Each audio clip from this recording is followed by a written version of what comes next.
Baik, bismillahirrahmanirrahim tuan-tuan. Kita tengok diagram kita yang pertama dalam helaian kita yang pertama ni. Ni ialah helaian yang pertama Okey, baik. Tuan-tuan tengok elok-elok. Saya bantu tuan-tuan. Okey, kita ulang balik tuan-tuan.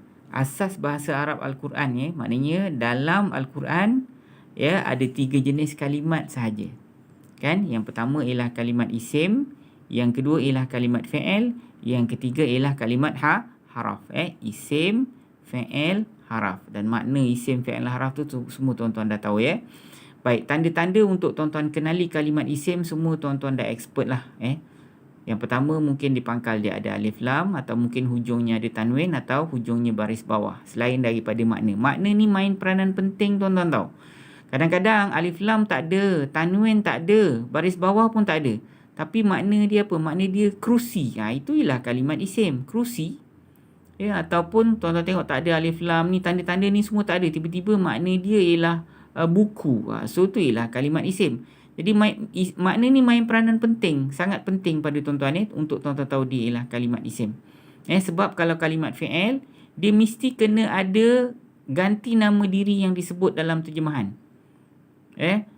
Dia duduk, aku duduk, engkau duduk, mereka duduk. Mesti kena ada ganti nama diri tersembunyi dalam ataupun yang disebutkan dalam terjemahan Tapi kalau dalam kalimat isim tak adalah ganti nama diri Tapi tuan-tuan tengok makna memainkan peranan untuk tuan-tuan tahu dia kalimat isim. Kadang-kadang tanda ni ada, tapi sekali-sekali tuan-tuan jumpa kalimat tu tak ada tanda. Tapi makna dia menunjukkan dia adalah kalimat isim. Tu maksud dia. Okay, tuan-tuan Yang kedua ialah kalimat fi'il. Ada fi'il mudhari', fi'il madhi dan fi'il amar. Kalau fi'il madhi ada telah, fi'il mudhari' tak ada telah. Contohnya dia duduk, tu fi'il mudhari'. Tapi kalau fi'il madhi dia telah duduk. Itu semua fi'il yang telah berlaku. Yang ketiga ialah fi'il amar. Duduklah oleh engkau, pergilah oleh engkau, makanlah oleh engkau. Tu maksud dia. Kemudian yang terakhir ialah kalimat-kalimat sendi. Ini salah satu daripada kalimat sendi yang saya pernah jelaskan pada tuan-tuan. Tuan-tuan ingat kan?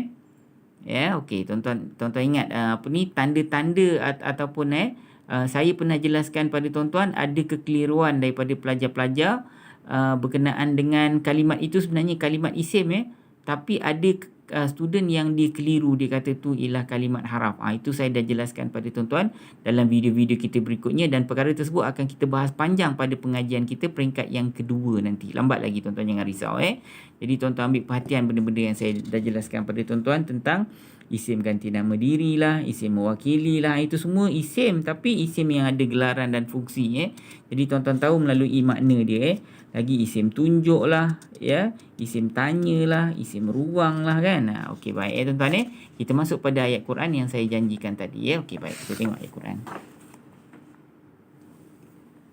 Baik, kita ambil pada ayat yang kita bahaskan yang seperti mana saya sebut nanti saya betulkan saya punya stand ni.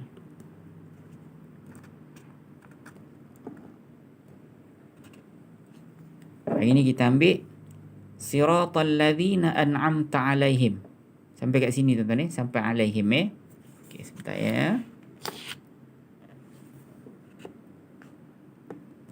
Saya cuba besarkan sebesar yang boleh supaya mudah tuan-tuan Alright. Siratal ladzina an'amta alaihim sampai sini tuan-tuan Nanti saya tandakan dekat sini sekejap Okey, alright. Siratal ladzina an'amta alaihim. Baik, makna dia tuan-tuan Siratal ladzi, sirata maknanya iaitu jalan, jalan. Bukan dia berjalan-jalan, aku berjalan-jalan, bukan. Ni ialah jalan. Kalimat jalan tahu jalan Jalan alladzina iaitu jalan orang-orang yang an'amta, engkau telah beri nikmat. Engkau telah beri nikmat alaihim ke atas mereka. Ghairil maghdubi alaihim ni kita bahas kemudian. Iaitu maknanya apa? Bukan jalan orang yang dimurkai ke atas mereka, waladhdallin, dan bukan jalan orang-orang yang sesat. Ini kita bahas nanti kemudian. Baik. Siratal ladzina an'amta alaihim. Yang ni kita akan bahas hari ni tuan-tuan Jadi hari ni kuis kita saya nak tanya tentang sirata dan saya nak tanya tentang an'amta. Okey, sekarang ni yang ni saya bagi tahu awal-awal apa yang saya nak tanya nanti Baik, siratal ladzina an'amta alaihim. Dengar tuan-tuan makna ni ialah jalan orang-orang yang engkau telah berikan nikmat ke atas mereka. Okey, baik. Kenapa ayat ni timbul? Ayat ni timbul disebabkan oleh ayat sebelum inilah. Ihdinas siratal mustaqim. Tu ayat yang ke-6 kan. Ihdinas siratal mustaqim. Tunjukkan oleh engkau wahai Allah siratal mustaqim. Tunjukkan oleh engkau wahai Allah kepada kami jalan yang lurus. Tunjukkan oleh engkau wahai Allah kepada kami jalan yang lurus. Ni kita tak bahas. Kita terjemahkan makna je.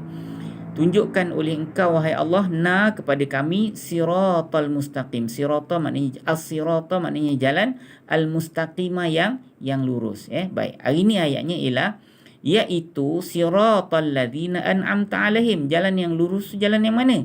Jalan orang-orang yang telah engkau berikan nikmat ke atas mereka. Tu jalan yang lurus. Ya tuan-tuan. Baik. Siapa dia jalan orang yang telah Allah berikan nikmat ke atas mereka tu? Para siddiqin, para syuhada, para salihin, para nabi. Itu ialah jalan orang-orang yang itu ialah orang-orang yang telah Allah berikan nikmat ke atas mereka. Jadi jalan mereka itu ialah jalan yang lurus. Tunjukkanlah kepada kami jalan yang orang-orang yang tersebut, orang-orang yang telah Engkau berikan nikmat ke atas mereka tersebut. Baik, maksudnya jalan apa ni tuan-tuan? Kita tafsir sikitlah. Jalan apa? Jalan apa yang mereka tempuh? Adakah mereka tempuh jalan perniagaan sampai mereka menjadi orang yang cukup kaya? Jawapannya tak. Nabi-nabi dia bukan tinggalkan kekayaan. Bukan semua nabi yang kaya. Tak ramai pun nabi yang kaya. Habis nabi yang apa jalan yang mereka tempuh, apa jalan yang mereka lalui? Adakah mereka menempuh jalan untuk menjadi orang-orang besar, orang yang dimuliakan orang yang dimuliakan dalam negeri sehingga menjadi pemimpin-pemimpin? Tidak juga. Bukan semua nabi-nabi yang menjadi pemimpin. Ya tuan-tuan. Tapi apa persamaan di antara semua nabi-nabi tersebut? Yang semua nabi mesti kena ada. Cuba tuan-tuan fikir apa yang semua nabi mesti kena ada. Kalau kaya tak semua nabi kaya, kalau berkuasa tak semua nabi berkuasa. Kalau kemuliaan banyak anak penak, anak-anak dan keturunan dan pengikut, tidak juga. Bukan semua nabi yang ada perkara tersebut. Tapi ada satu benda yang semua nabi, semua para ulama, semua para syuhada, semua orang yang dekat dengan Allah, tak semestinya para ulama tuan-tuan. Ulama tak semestinya dia dekat dengan Allah. Ada ulama ni maknanya orang yang alim, tapi kebanyakan ulama memang dekat dengan Allah. Tapi kalau sekiranya ulama itu tidak beramal dengan amalan dia tidak termasuk dalam golongan tu tuan-tuan. Baik, sekarang ni an'amta alaihim ni ialah orang-orang yang dekat dengan Allah, termasuklah para nabi, para ulama, para anbiya, para syuhada. Itu semua siapa-siapa yang dekat dengan Allah di kalangan orang-orang tersebut, maka orang itulah yang diberikan nikmat oleh Allah. Apakah persamaan di antara mereka semua? Apa dia tuan-tuan? Okey. Banyaklah pandangan. Pada pendapat saya ialah mereka itu mendapat kenikmatan dari Allah dari sudut dekat dan rapatnya dia dengan Allah. Kalau tuan-tuan bila malam-malam tuan-tuan tahajud, tuan-tuan rasa dekat dengan Allah, tuan-tuan rasa Allah sayang dengan tuan-tuan. Bukannya sehari dua buat tahajud, tuan-tuan dah beramal dengan tahajud tersebut 5 tahun, 10 tahun. Jadi tuan-tuan rasa kalau tak tahajud tu rasa dah jauh pula dengan Allah. Jadi kalau satu hari tertinggal tu rasa macam berdosa sangat. Jadi maknanya tuan-tuan telah mendapat nikmat. Sebab itu yang persamaan di antara semua para nabi, para syuhada, para salihin tuan-tuan. Itulah yang persamaan di antara dia orang. Dia orang begitu rasa dekat dengan Allah. Dan apabila mereka dekat dengan Allah, nikmat yang mereka rasakan tu menyebabkan mereka takkan tinggalkan tahajud, takkan tinggalkan puasa, puasa sunat, takkan tinggalkan benda-benda yang menyebabkan Allah boleh sayang dan cinta kepada mereka. Jadi persamaan mereka semua ialah kecintaan mereka kepada Allah dan merasa nikmat atas cinta Allah tersebut kepada mereka. So itu pada pandangan saya lah. Kalau tuan-tuan tak setuju pun tak apalah. Sebab bagi saya itulah persamaan di antara diorang tuan-tuan. Baik. Jalan orang-orang yang telah engkau berikan nikmat ke atas mereka. Itu sedikit penafsiran lah tuan-tuan. Baik. Sekarang ni sirata. Sirata ni maknanya jalan tuan-tuan.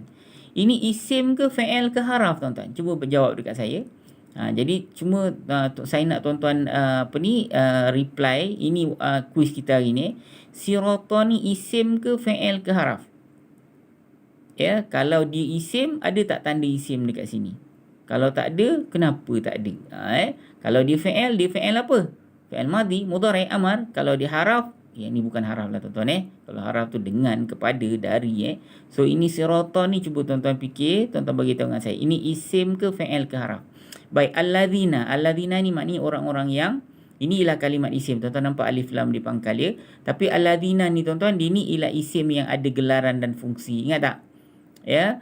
Dia ialah isim yang ada gelaran dan fungsi. Apa gelaran ni tuan-tuan? Gelaran dia ialah isim mewakili. Kalau tuan-tuan buka diagram tuan-tuan, ataupun tuan-tuan buka helaian tuan-tuan yang kedua ini belum belajar lagi tapi yang saya tunjukkan pada tuan-tuan kan.